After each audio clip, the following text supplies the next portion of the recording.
Dancing with the Stars Season 35 should be an all-star season, and I have the perfect lineup. Hello dear. Welcome to my Gossip Celebrity News channel. On my channel you will find viral update news. Please subscribe my YouTube channel. Hey now, you're an all-star. Get your game on. It's been 13 years since Dancing with the Stars brought back former contestants, both winners and fan favorites, to give the ballroom another go. And I think it's well past time for another season that brings out the best of the best. It's honestly unreal that we haven't had at least 2 more all-star seasons since the first version, but I digress. Think about it. For every one winner, there are a dozen or so celebs whose journey was cut short or who fell just shy of holding the Mirrorball trophy in their hands. In some cases, fans could argue that these runner-ups and non-winners deserve to hold that sparkly piece of hardware more than the actual victor of their season, not naming names, but when you see who is on the list, you'll know who we're talking about. That's why I'm humbly reaching out to ask ABC for another all-star season, this time that focuses on non-winners only. I know, it's not exactly right to call it an all-star season if the biggest contestants from the seasons aren't involved. I hear you. To that I say that it's my list and I don't want to see a bunch of greedy greedisons who want a second Mirrorball trophy. Go polish the one you already have. With that disclaimer out of the way, here are the 12 couples I'm dying to see enter their redemption era and take on the challenge of going after the Mirrorball trophy for a second time. Whitney Levitt and Mark Ballas, Season 34, 6th place. In a season of all-stars, maybe just maybe we can escape the endlessly annoying conversations about Whitney's dance experience. Newsflash, now they have all danced before and made it far enough to be considered seasoned. Whether or not you agree that Whitney should have won, I think most fans would admit that she and Mark are a match made in creative heaven and they can dance their asses off. For God's sake, the people were so hungry for their freestyle they had to do a sit-down on Call Her Daddy just to make it happen. Chandler Kinney and Brandon Armstrong, Season 33, 3rd place. Sign up for Decider Digest 4 news and streaming recommendations. I can't remember the last time a contestant faced so many silly critiques and had to clear such a high bar from the judges.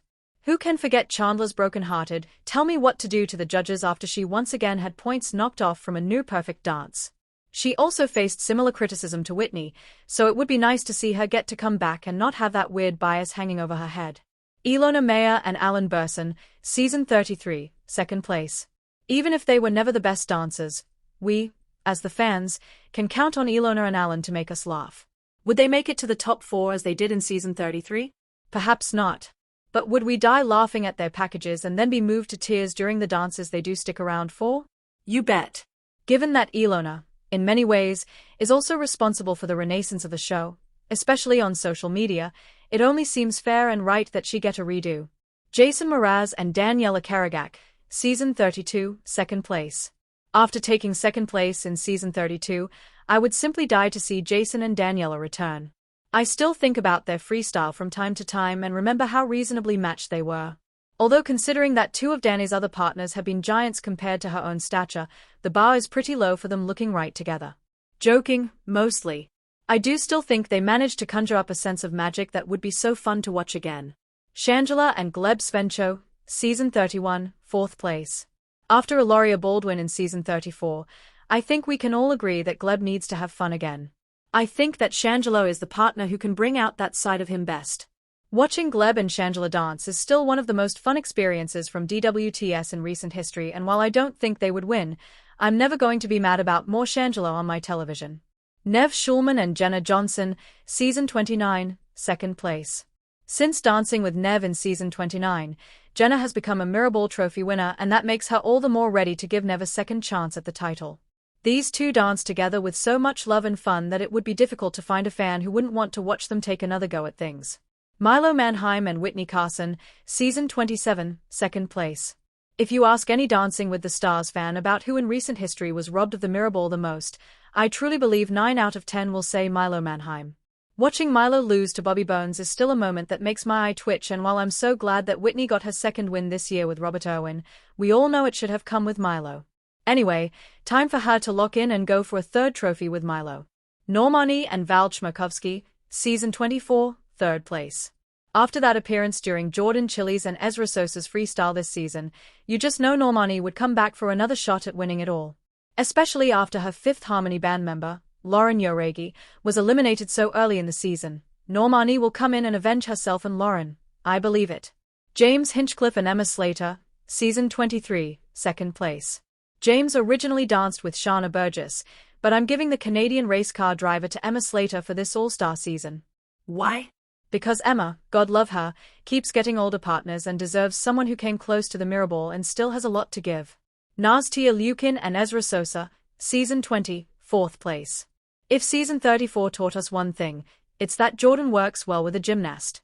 Given that Nastia's original partner, Derek Huff, is now a judge, I think it's only fair that she be partnered with someone who can bring a level of youth and fun to their partnership, and that is Ezra.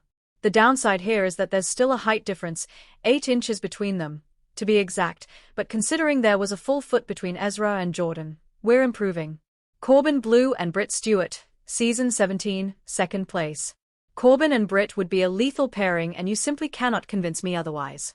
While he was originally with Karina Smirnov, I do think that these two would move together seamlessly. He's pretty far out from his season, but considering his recent run on Broadway and his other projects, he's also only 36, I think he still has an incredible potential DWTS season in him. And, let's be honest, it's time for Britt to finally get someone with a real shot at winning. Disclaimer, I thought about doing Daniel Durant, but I'm letting Britt and Daniel stay in their honeymoon phase.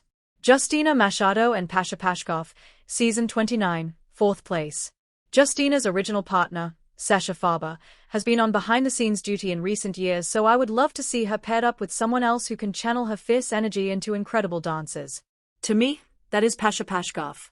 Knowing that he is big on collaboration thanks to everything his Season 34 partner, Danielle Fishel, said about her experience on the show, I think these two would make for a great pairing and it would give him a fair shot at winning his first Mirrorball trophy after coming so close with Ariana Madix in Season 32.